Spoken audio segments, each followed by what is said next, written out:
have an uncle? Unfortunately. I'm the dude. Well, he's fairly intelligent. He's full of That or his dudeness or duder or, El Duderino if you're not into the whole brevity thing. Ladies and gentlemen, introducing Father Sky, Mother Earth, Yo. dear old Uncle Tony. What's going on, everybody? Happy Monday. We made it to a new week. We made it to a new show. I'm Tony Galloway. Thank you so much for joining me once again here on this Monday for another Uncle Dude show. Dear old Uncle Dude here. I got to thank everyone who took the time out last week to go in, listen to the show, and give a like or a comment on YouTube after it aired, or even if it didn't air. Just thank you for going on there and interacting with it. I didn't know before dealing with YouTube how much just one like on your video could change a lot. If you look on there, it's not a lot of views. There's only about 20, I think, as of I'm recording this, like 20 views on the main Uncle Dude show.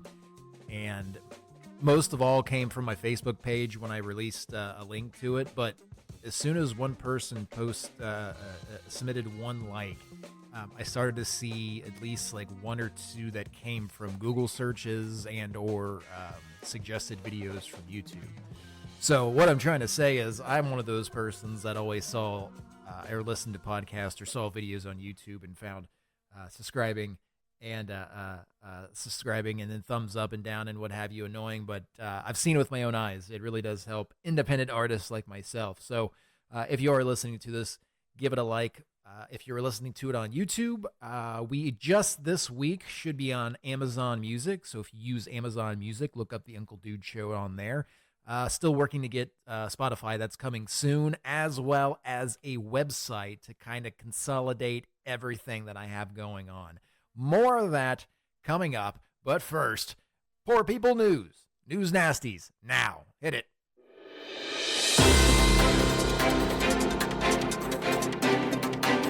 March 20th, 2023.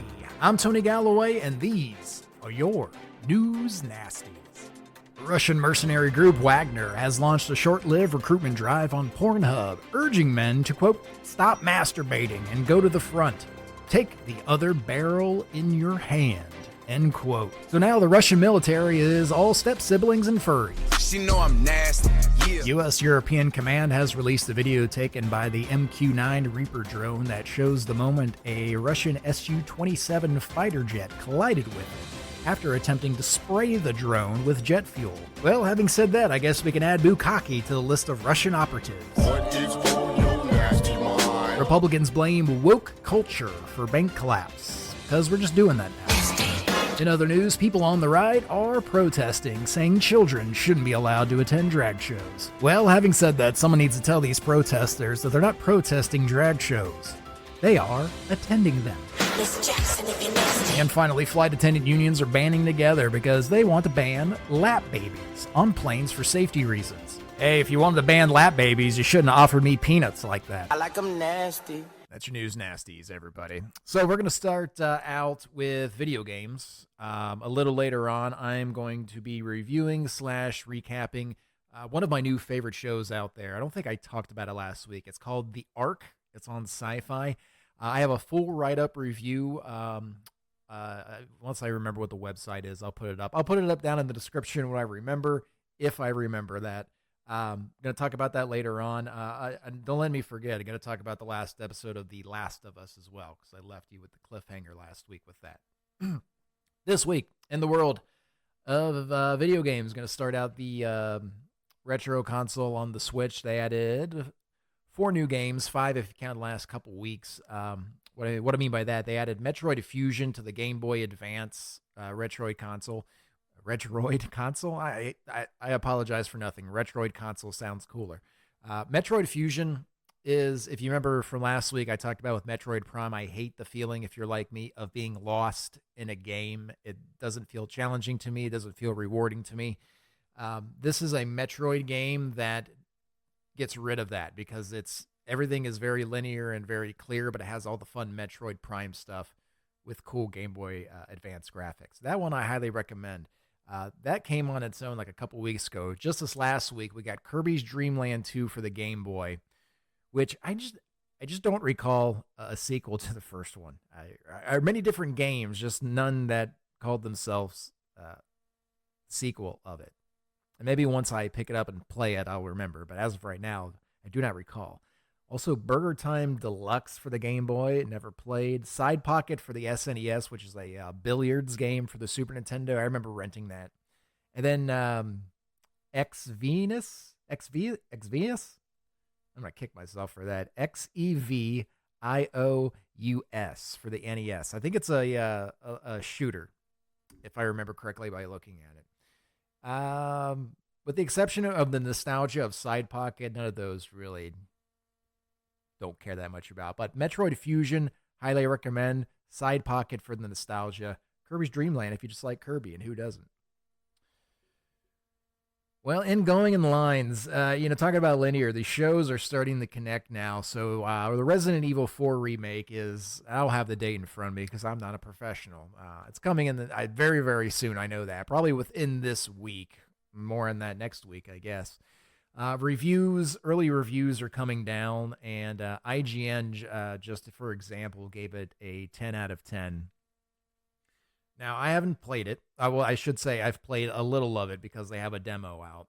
I've played through the full demo. I've seen others play through the full demo, which is not a lot. A game, 30 minutes maybe of the Resident 4 remake, which graphically and everything in it is fantastic.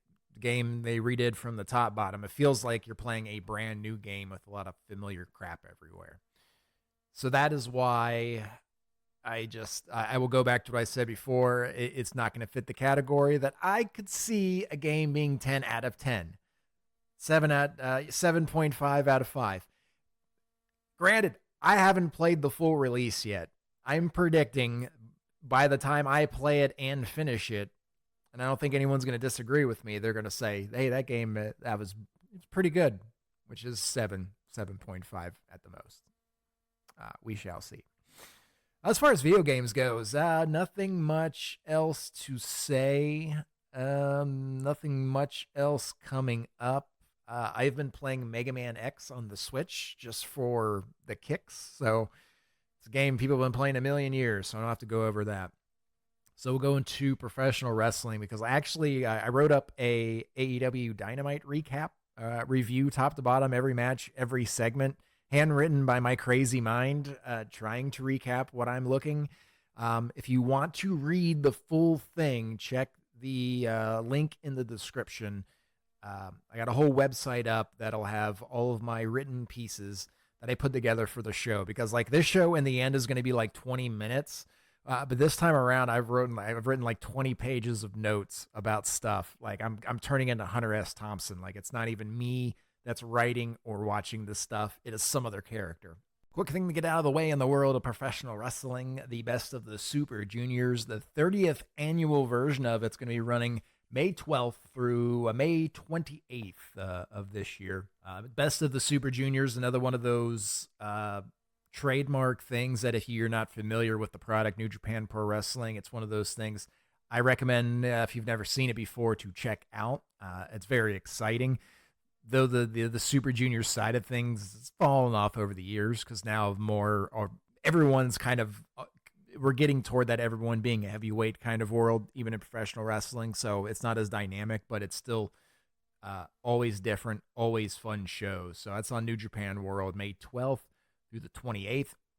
I don't think I've watched, with the exception of Wrestle Kingdom this year, I've watched any New Japan at all. Nothing has grabbed me at all.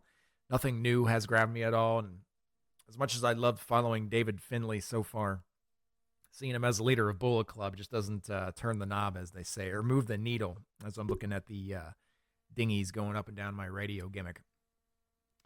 But that's that for New Japan. And then getting into AEW Dynamite this week. Now, I am not going to guarantee that I am going to have a full review of Dynamite or Raw or SmackDown or pay-per-views or any show at all. Just for some reason or another, I was creatively motivated to talk and write down more things about Dynamite this week. So again, if you want to read all of my crazy thoughts, Link going to be down in the description as you're listening to this. Give it a like. So they opened the show with a promo that 3/4 of it was absolutely fantastic. MJF came out. He came out with some ladies. He smooched a couple of them, and then the last one got a big old tongue kiss at the end, which was just disgusting. It was, and only coming from him because he's such a great and disgusting person. He came out to have a rebar mitzvah, basically. So they had a gimmick circled around him, sat him on the chair, the whole 9 yards, and then Jungle Boy comes out. And this is another example. This is not the first time they've done this to Jungle Boy. So one more time, and I have to believe they're doing this on purpose, but this is not the time your supposed top good guy is supposed to come out, because the crowd's having fun, blah, blah, blah. MJF should find a way at this point to embarrass himself, because they don't yet have that good, wholesome guy that could ruin this fun, good time, and the crowd would still be happy. They don't have that yet, but they send Jungle Boy out there. And he just kept drowning and drowning and drowning on the mic. And again, not the first time. And he's getting in this habit of when he's starting to drown like he is, he just bursts out cuss words. And this is something you learn in pro wrestling school, just as a good rule of thumb, is if you can't think of something to say or you're drowning in front of the crowd like that, do not cuss, because chances are a lower level guy isn't going to have a job after doing that. But I don't think Jungle Boy, with that beautiful head of hair, will ever have to worry about that. But Sammy Guevara, Darby Allin came out. They had their own little thing. And you'll hear me talk about this more. The more you listen, the more I talk about Dynamite. Every single good guy on the show, and now even bad guy, has the exact same story, and I'm sick and tired of hearing it. I don't want to hear no more underdog stories and came from the bottom and blah, blah, blah stories. I don't want it anymore. In my eyes, from the character I want, MJF is more of a good guy than anyone else on the roster, because at least he knows what he wants, and he doesn't whine. That's all I want. If there's someone's going to whine, just make sure it's one, not your entire roster. It gets old very quickly. So this very well could be the first and only time I do Dynamite if my notes are going to lead me to be able to talk like this. Nonetheless, MJF goes through the cake. That was on the outside, obviously, and it ends. After it was all over, I thought it was a pretty good piece of business for everybody, even with Jungle Boy drowning like he did. Everybody got their words out, and even though it was repetitive crap I've heard over and over again, I still kind of liked it. I thought it, like I said, it moved the needle forward for the world title picture for the young guys. After that, we got Mox Castagnoli and Wheeler Yuta versus Hangman Page in the Dark Order, Evil Uno and Stu Grayson. I just have here excellent match. Excellent match, I should say. Nothing stood out necessarily. I put here, and I don't want this to come over as a bad thing. Just let me finish. Evil Uno's body is distracting. And it's not for the reasons you're thinking. It's just I've seen him in a vest for like 10 years now, maybe. On TV for like 5 years. And it could be jarring to see his bare body so many times. Or so early, I should say. What I'm trying to say is, as early as next week, I could see him without the vest on, or shirt, or tan, or anything, and it not be distracting. But for this week, just a little distracting. I digress. Yeah, and I even have it here in the notes here. Not used to seeing him without the vest. That's all. Otherwise, the match was excellent. Great heat. And I don't know what the hell they're doing with it, or I don't know what the hell's going on, but the match itself, technically, I enjoyed. Juice Robinson promo against Ricky Starks. I don't like Ricky Starks because he's another one of those guys who cuts the underdog promo that I'm sick and tired of hearing. Juice Robinson come out playing cool bad man I have here. It's the only thing I could talk about him. Still acting wacky, but man, he just... I felt like a guy who could kick somebody's ass, especially Ricky Starks. You kind of believed it. So go Juice, I guess. Great promo I put here. Jade Cargill versus Nicole Matthews. Jade Cargill retains TBS title. I'm a fan of Jade Cargill, even with her lack of ability in the ring wise. There's just so much that could be done there. Regardless, she wanted someone from Canada to come out and fight her. She got Nicole Matthews. Sure, she beat her. And then it was like, no, we need like a real Canadian to come out and beat Jade Cargill up. And then it's Tay Valkyrie. Hey, listen, I didn't know Tay Valkyrie was Canadian. I thought she was Mexican. I'm not joking. I had no idea she was Canadian. So two things here. One, I didn't know she was Canadian. So when her name popped up, I'm just kind of like, just maybe it was wrong time to like introduce somebody. On the second hand, AEW has gotten into this crutch to where their only gimmick for popping a crowd was introducing new people. And it seemed like the crowd would cheer for any new person from the indies or a big name or anyone that came through there. AEW crowd was going to cheer from them. It was going to be a great TV moment. I think that card has run out. I think they stamped their Subway card and they got their drink. And now this time when they do the stamps, they're not going to get the same crowd response. Does it make sense to anybody? And I think that's why it came across. I think that the road that they're not going to cheer for any Joe Schmo. No offense to Valkyrie that comes out anymore. I honestly believe that they would have got a better reaction if it was someone within the company that came out. I think they're past that new people coming in for reactions thing. Now they're settled with their wrestlers and they want them to come save the day and they need to start doing it. So get on that, Tony Khan. With hype video. Oh, we got Jeff Jarrett versus Orange Cassidy clip video. Mixed in with clips of Shazam, which was surreal. I put here. I vaguely remember it, but I do remember I was kind of looking away, already kind of lost in the clouds, and I thought I was in the middle of watching a commercial. I mean, and I was, but it was Jeff Jarrett and Orange Cassidy, and I was kind of blinking my eyes, and all of a sudden Shazam, and then it was like Orange Cassidy and Jeff Jarrett, and then Shazam. And it was like this combination of new and old and like mid things combined together. And my head fell off. I couldn't handle it. So go back and watch it. See if you have the same reaction I did. We got QTV, QT Marshall. They did like a TMZ style bit if you've ever watched a TMZ style show. I just have here... the storyline will end in disaster. Stop it! Exclamation point. Okay.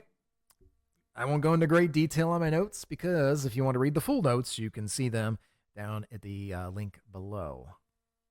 They're not a lot, just a little bit more into my thoughts and opinions on QT Marshall and QTV and what's going on with this storyline. So, something interesting happened while I was watching this episode. Going into this matchup here, it's Orange Cassidy taking on Jeff Jarrett for the newly minted international title, formerly the North American Championship, because they're fighting in Canada. My thing with this, and first of all, this match was fantastic.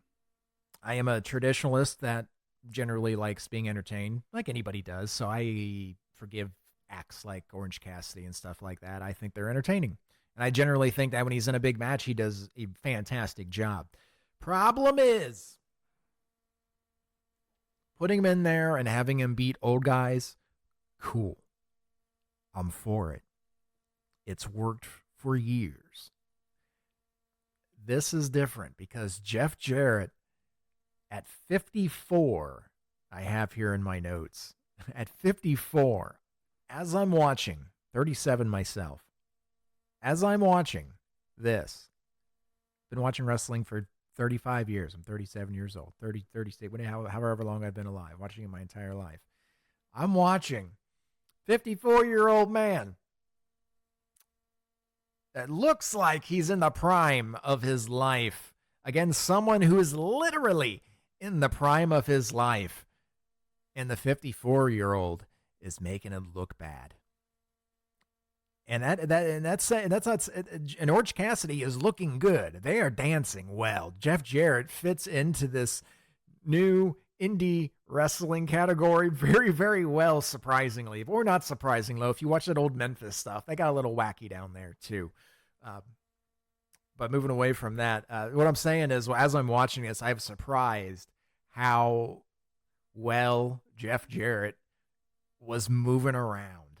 And by going into it, I'm thinking to myself, yes, you give it to Orange Cassidy. He's one of your biggest stars. Of course, he has to win against the old guy. But as I'm watching it, 3 months from now, give Jeff Jarrett a run with something. You got enough belts now. Give him a partner. You got the big tall fella. Give him that. Have him do a tag reign for 6 months until next year's Double or Nothing. Build up a big program. And I think it would be really, really good to build the Acclaim up to win the tag titles again next year with Jeff Jarrett and the tall feller as the tag champions. That's what I foresee. Orange Cassidy and Jeff Jarrett. Listen, don't take anything from Orange Cassidy. Again, the match was a dance, and when I say it's a dance, I mean they were working well together. Nobody stood out over the other to the untrained eye, but to me, Jeff Jarrett just looked like he was actually working for a job at 54 years old. I've never had a lot of respect for Jeff Jarrett in and out of the wrestling business, but this his run he's been having, we'll call it now the podcast run for wrestlers. That's the only way to describe it. His podcast run so far has been superb. People may not agree with me. I'm going on the bandwagon of saying, give Jeff Jarrett a belt, man. If you don't, I'm telling someone out there, give Jeff Jarrett a belt, man. That guy is going to work for you, bud. Never in a million years would I think I'd be saying that. But I generally want Jeff Jarrett to trend for getting a large full-time wrestler contract for AEW. It'll keep him away from behind the scenes, I guess is my point, and that's really the most important thing.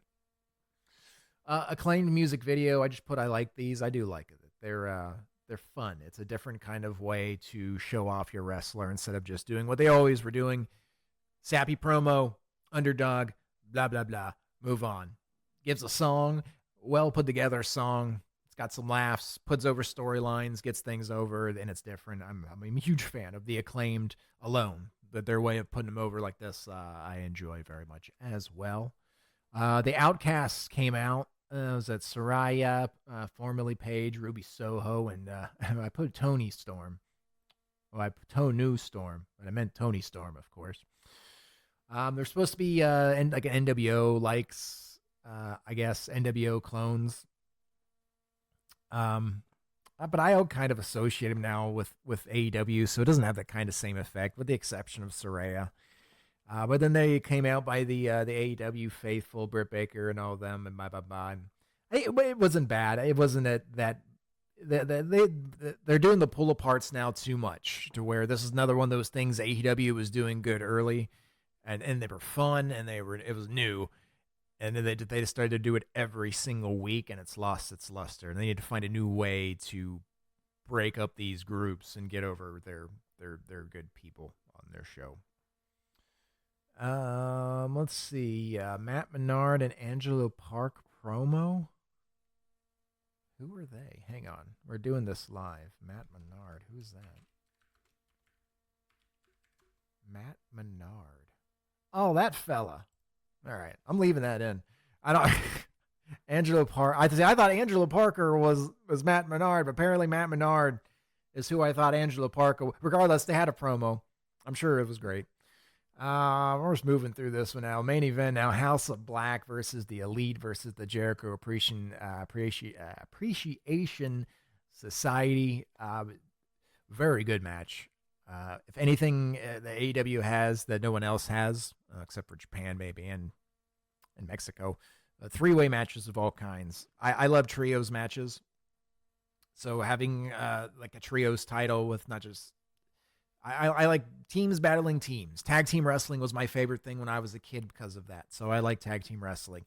Add the fact they're in Winnipeg. Kenny Omega is from Winnipeg, very well known in Winnipeg, and Chris Jericho, of course, very well known in Winnipeg.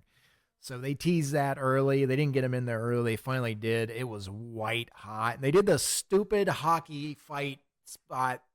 That's just another thing. It's just overdone. And I'm sure people like it. And me personally, and I can't be the only one. That's just, I don't stand up and cheer for that anymore. I've seen it enough. It looks stupid now.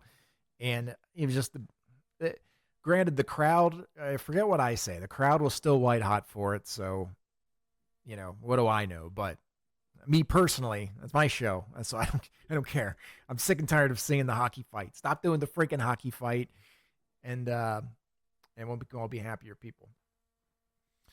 All right, moving on. I don't know if it'll make you happy or not. I didn't find any porn on Steam to play for you this week.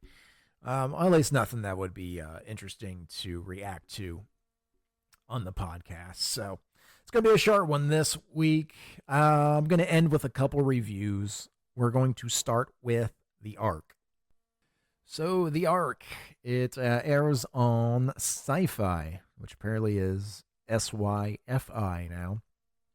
Wednesday nights at 10. I watch it on Thursdays on Peacock. It's a show about some space travelers. They're cryogenically frozen and a disaster happens. And in this disaster, all the experts are killed. And when I say experts, all the people that know everything about the ship and where they're landing. And just the people who are going to tell you what to do and the people you're going to go to, they're all dead.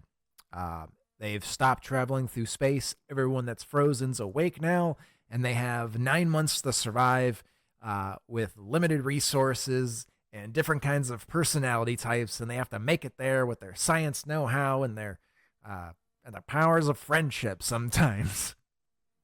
Don't take my word for it. My written review is better. Check out the link in the description. This show, if you'll remember, I have a thing I call shows I used to watch back in the early 90s. I call them Saturday afternoon shows. What I mean by that is low budget, at least in the 90s, bad acting, just low quality, but just interesting stories. And generally they were science fiction. And there's a lot of good ones. And they came from the SyFy network even in the 90s. Battlestar Galactica, you can go down the list and going in farther than that off of SyFy, the Doctor Who's and the stuff like that. There's a long lineage of low-budget sci-fi. Star Trek, all the Star Trek pretty much up until the 2000s. Low-budget sci-fi, easy to digest stuff. The Ark follows along with that. Very low budget. You see the same walls pretty much over and over and over again. But there are several characters, and every character has one of those workplace personality types, and each one is needed for something extremely important on the ship. So everybody's important, but things come up, and they have to solve these problems, and the way they come together to do it is the interesting part that holds you together for the whole show, even though you're continuously looking at the same sets over and over again. It's been, I think, 6 or 7 episodes I've watched weekly and not all at once. Granted, if I watched them all at once, maybe that'd be different.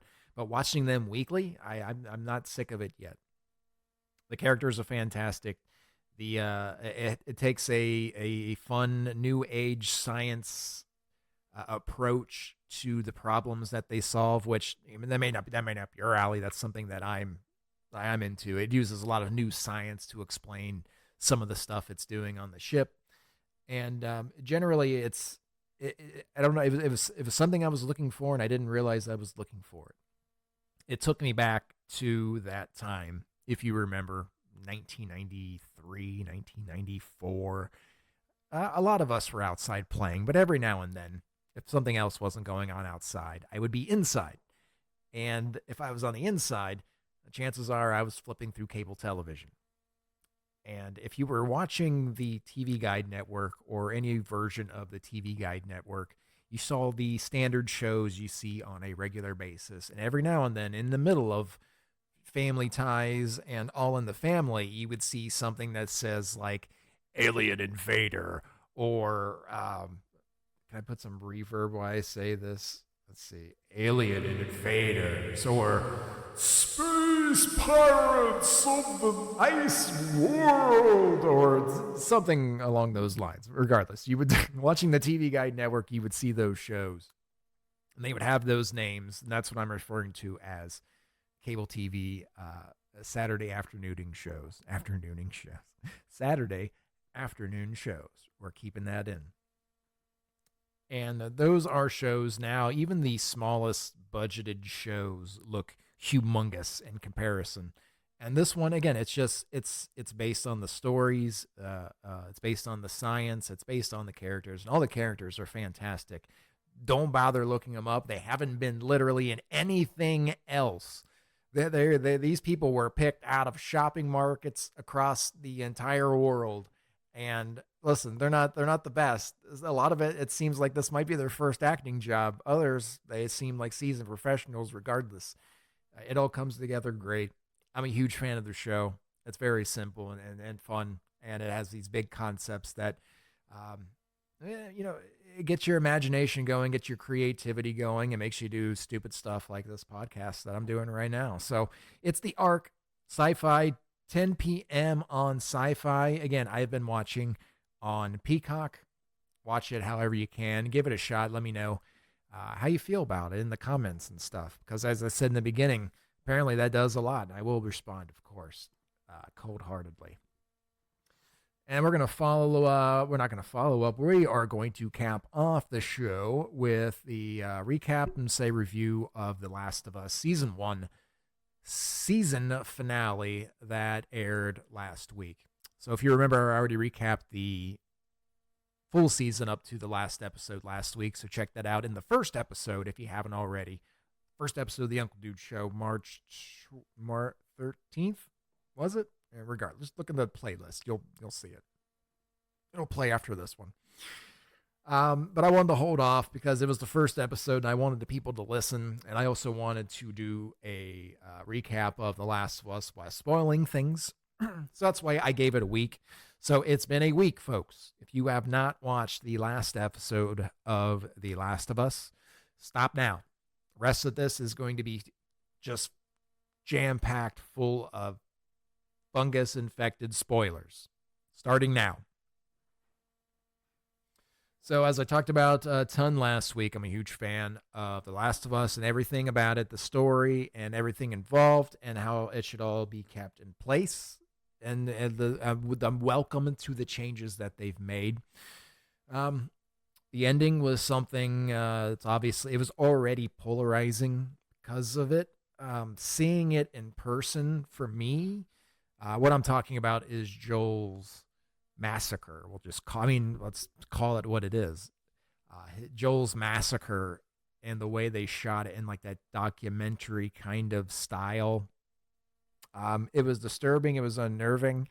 It needed to be, and I'm glad they did it that way. And because I always love when I'm watching something where I know where the story's going, mainly in books, because you know that a lot of people know where it's going. In this case, a lot of people did, but a lot of people didn't too. So as the season was going on, and I was talking, or I would see people online just swooning over Pedro Pascal, just he's the king of daddies. Oh, King Daddy. And just I want him to protect me and da-da-ba-ba. And then I couldn't wait for them to watch this episode. Unless they made it sexy. The good news is they didn't make it sexy. So that's, I can be happy about that. It was very ugly. Very, very ugly. But then I started thinking about it. It's been a week. Yeah, it's been a week now since an episode aired. It's been 10 plus years since the game has come out, so I've had a long time to think about it. And I have always been on the side of the Fireflies, so to speak. I've never been on the side of Joel. I always thought his side was selfish. And in the game and in the television show, it's the same exact thing, except this time maybe it's because of the Ark. I was thinking differently. And I mean, the game and the TV show are pretty much exactly the same. So I'm not going to use either or to compare or anything else. I'm going to use them together. Just the story of The Last of Us, the way it ended. But I'm going to use mostly what happened in the TV show just because it's fresh in my mind. So Joel wakes up from, they just got smoked. Ellie gets taken away. The dude, okay, no, let's start with the episode where he is talking like a damn crazy father man. And Ellie knows this. And as a viewer, me personally, I felt extremely uncomfortable because he had these big wide eyes, and he's like, "Hey, Ellie, let me tell you a joke, all right? I know, so my wife, I protect you. I'll take good care of you." And it was weird, and it was jarring. Because in the game, he doesn't act like a creep. Like, Ellie is just kind of, like, uncomfortable because of the whole situation, but Joel's just kind of acting like Joel. The TV show, like, in the opening episode, they just turned that creep up. Right after the baby doll episode, where everybody just drowned the ground they were walking on for the whole baby doll thing or baby girl thing. They opened this episode. He's just a wide-eyed, crazy dad man. So that's one thing. Obviously, Joel's, full crazy, full protecting mode. So regardless, he gets knocked out. Ellie's taken away. That's all he knows. He wakes up. Listen, he could have just started swinging around like Zangief in Street Fighter, and he could have just started bashing people on the head like Donkey Kong and Super Smash Brothers, but he didn't. They had a nice conversation with the chick from the Fireflies. They had a great conversation. Did she have to go as far as to say that they did all of this without her consent? I understand they thought that, she didn't feel anything. She doesn't know what's going on. It's just going to happen. Like, that's going to make him feel good. The dude, she acknowledged the man alone pretty much just crossed the whole damn country when she lost 3/4 of her group. Like, they could have found probably a better way to break it to him. So after rewatching, in the game, it's kind of different because I'm the one doing all the damage, and I'm always going to do terrible things in a video game with a weapon. But to see the TV version do it too is just, I expected better from TV Joel than real life Tony Galloway. I just realized I had no idea where that was going at all.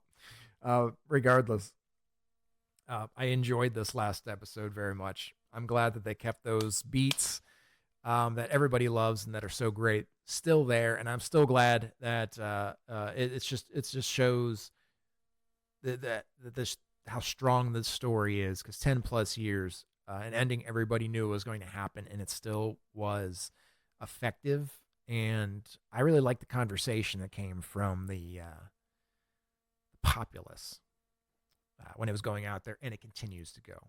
So the question now, because this means it's going to be another couple of years before we can talk about this again, where do they go from here?